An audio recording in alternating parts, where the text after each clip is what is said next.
Good morning, hello বন্ধুরা, welcome back to my channel. আবারও একটা নতুন ভিডিও নিয়ে তোমাদের সামনে চলে এসেছি। আগে যে ভিডিওটা করেছিলাম তোমরা অনেক অনেক ভালোবাসা দিয়েছো, আর তার জন্য অনেক অনেক ধন্যবাদ। আজকে তোমরা অবশ্যই থাম্বনেল আর ক্যাপশন দেখে বুঝতে পারছো যে আজকে কী নিয়ে ভিডিও করতে চলেছি। হ্যাঁ, নতুন মায়েদের জন্য কিন্তু এই ভিডিওটা অত্যন্তই দরকার। আমি কিভাবে আমার বাচ্চাকে সকাল থেকে রাত পর্যন্ত সামলাই একা হাতে, অবশ্যই সকাল থেকে দিন পর্যন্ত বিকেল পর্যন্ত একা হাতে সামলাই, তারপর রাত্রিবেলা সবাই চলে আসে, তখন কিন্তু ওকে নেওয়া সবাই থাকে।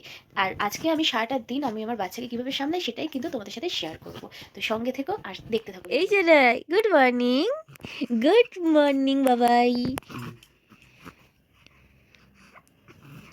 Good morning, good morning. সবার প্রথমে আমি একটু উষ্ণ গরম জল করে সকালে কিন্তু আমি আমার বাচ্চাকে মুখটা মুছিয়ে দিই।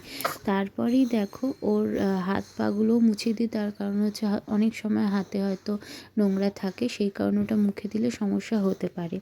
সকালবেলা আমি ডাইপারটাও চেঞ্জ করে প্রাইভেট পার্টটাও কিন্তু মুছিয়ে দিই। তবে সকালবেলায় বাচ্চার যেটা প্রথম কাজ ফিট করানোর পরই বাচ্চাকে দোলনায় রেখে দেখো এখানে আমি কিন্তু পুজো দেবো বলে রেডি করছি, কারণ বৃহস্পতিবারে একটা বড় কাজ থাকে, যতক্ষণ না পুজোটা দিই মনটাও কিন্তু ভালো লাগে না। কিন্তু কি করব, কিছু করার নেই, একা হাতে বাচ্চা সামলাতে হয়। আর বাচ্চার নিরাপত্তাও আমাদের দেখতে হবে, কারণ বাচ্চা যাতে সুস্থ স্বাভাবিক থাকে সেটাও দেখতে হবে, দেখে সব কাজ করতে হবে। এই দেখো আমার ঠাকুর, কেমন লাগলো অবশ্যই কমেন্ট করে জানিও। আর এখানে আমি আমার বাচ্চাকে তারপরে কিন্তু দুপুরবেলা স্নান করব বলে আমি তেল মাখাচ্ছি।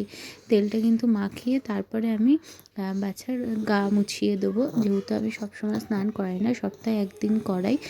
আর ওর ঠান্ডা লাগলে আমি তখন স্কিপ করে যাই, ওর গাটা স্পঞ্জ করিয়ে মাথাটা মুছিয়ে দিই, হালকা করে একটু তেল মালিশ করে দিলাম।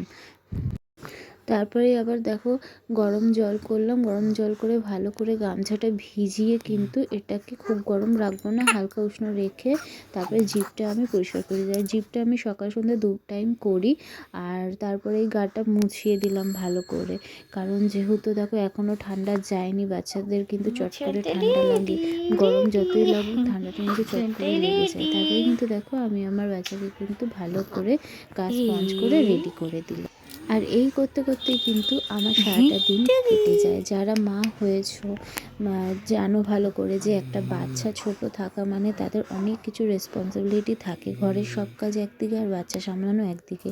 এদিকে দেখো বাচ্চা কিন্তু এখনও ঘুমায়নি, তাই আমি কী করলাম, ছেলেকে একটা পাশে সমস্ত কিছু বালিশ দিয়ে মশারিটা দিয়ে দিলাম, দিয়ে এরকম করে পুতুলটা আমি ওর ওপরে রেখে দিই। তারপর পুতুলটা রাখলে ও খেলতে পারে। আজ আবার একাদশী, তাই একটু সাবু খেলাম। কারণ নিজেকেও ঠিক রাখতে হবে, নিজে অসুস্থ হলে কিন্তু বাচ্চাকেও সুস্থ রাখতে পারবো না। বাচ্চাকে আবার দুপুরবেলায় ফিট করে দিলাম, যেহেতু ও যখন ফিট করতে চায় তখনই আমি করাই, তারপরেই ঘুমিয়ে পড়লো। তারপরে কি হঠাৎ করে আবার কখন উঠে পড়েছে, তাই আবার ওকে সামলে নিলাম, নিয়ে ফিট করিয়ে ঘুম পাড়িয়ে দিলাম। এই করতে করতেই আমার সারাটা দিন চলেই যায়, কখন সকাল কখন রাত কখন বিকেল। মায়েদের সবসময় মনে হয় যে না, সঠিক সময় সঠিক কিছু করলেই সব কিছু ভালো হয়। তারপরে দেখো হঠাৎ করে বিকালবেলা উঠে গেছে, উঠে খেলতে শুরু করে দিয়েছে। দেখো তাদের সাথে কিন্তু সবসময় খেলতে হবে, কথা বলতে হবে, তবেই কিন্তু বেবিও ভালো থাকবে আর বেবির বিকাশের কোনো সমস্যা হবে হয় না না। দুঃখের দিনে সঙ্গী, দেখতে পাচ্ছ তো কতটা ভারী লাগছে, দেখে বুঝতে পারছো। তার কারণ হচ্ছে আজকে অনেকগুলো কাঁথা ভিজে, বলতে গেলে সব কাঁথাগুলো কিন্তু ভিজেছিল। এবার ওকে উঠিয়ে হিস করানোর চেষ্টা করি এখন থেকেই, অনেক সময় করে আবার অনেক সময় করে না, আবার অনেক সময় দুষ্টুমিও করে ফেলে, তো কাঁথাতেই করে ফেলে, যে অনেক ছোট এখন, তো সে কারণে এটা স্বাভাবিক ব্যাপার, আস্তে আস্তে এটা অভ্যেসের উপর থাকলে ঠিক হয়ে যাবে জানি। বাট এই যে যেটা বললাম, প্যাম্পাসটা আজকে দুঃখের দিনের সঙ্গী।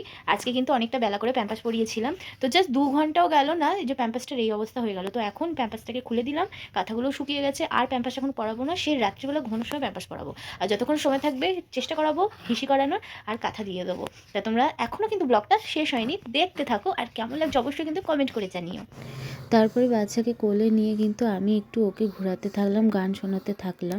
তুমি জানো ওরকম করে ঘাড়ে শুলে লাগবে, হ্যাঁ, তাহলে তুমি সহ্য করো, এদিক করো এদিক করো, এই যে এদিক করো, আবার দুষ্টু করছো, এই দুষ্টু করছো, দেখি দেখি দেখি, এই দেখি তোমার ছোনকু, দেখি দেখি দেখি, আবার অঙ্ক শুচ্ছে, এদিক করো এদিক করো, শোনো এটা কি, এইটা এ বাবা, কি হয়েছে, কি হয়েছে বলো। হ্যালো বন্ধুরা, হ্যালো, তবে দেখো ওর বাবা রাত্রিবেলায় চলে এসেছে, ওর বাবার কাছে কিন্তু খুব আরামসেই থাকে, অনেক ভালো থাকে। আর তারপরে রাত্রিবেলা হালকা করে একটু তেল ম্যাসাজ করে দিলাম, কারণ রাত্রিবেলা তেলটা ম্যাসাজ করলে ওরা কিন্তু ভালোভাবে ঘুমোতে পারবে। আমার ছেলে জানো তো তেল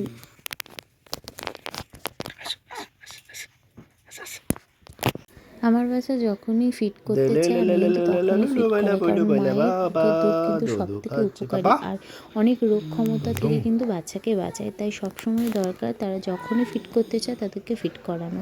তারপরে রাত হয়ে গেছে, আমি তাকে প্যাম্পার্স পরিয়ে দিলাম, যেহেতু সারাটা দিন ও প্যাম্পার্স ফ্রি ছিল, তাই ওকে প্যাম্পার্স পরিয়ে রাত্রিবেলায় শোয়ালাম। আর রাত্রিবেলাটা আমি অন্তত দুখানা প্যাম্পার্স নিয়ে শুই, কারণ ওকে আমি যখনই দেখি প্যাম্পার্সটা ভিজে গেছে টাইম মতো চেঞ্জ করে দিই। তারপরে যেন আজকেও নিজে নিজেই ঘুমিয়ে পড়ল। নতুন মা হওয়া কিন্তু খুব একটা সহজ নয়, কিছু বাচ্চার একটা মুখের হাসি মায়ের কিন্তু সমস্ত কষ্ট ভুলিয়ে দেয়। তাই আমাদের প্রত্যেকটা মায়ের জীবনযুদ্ধের লড়াইয়ের পাশে যদি বাচ্চা সাথে থাকে, সুস্থ থাকে, ভালো থাকে, তাহলে কিন্তু মাও খুব সহজভাবে সেই সময়গুলো কাটিয়ে উঠতে পারে। আমিও আমার বাচ্চার সাথে সকাল থেকে রাত পর্যন্ত যা যা করেছি আমি তোমাদেরকে শেয়ার করলাম। অবশ্যই কিন্তু ভালো লাগলে কমেন্ট, লাইক আর শেয়ার করে যেও। Thank you.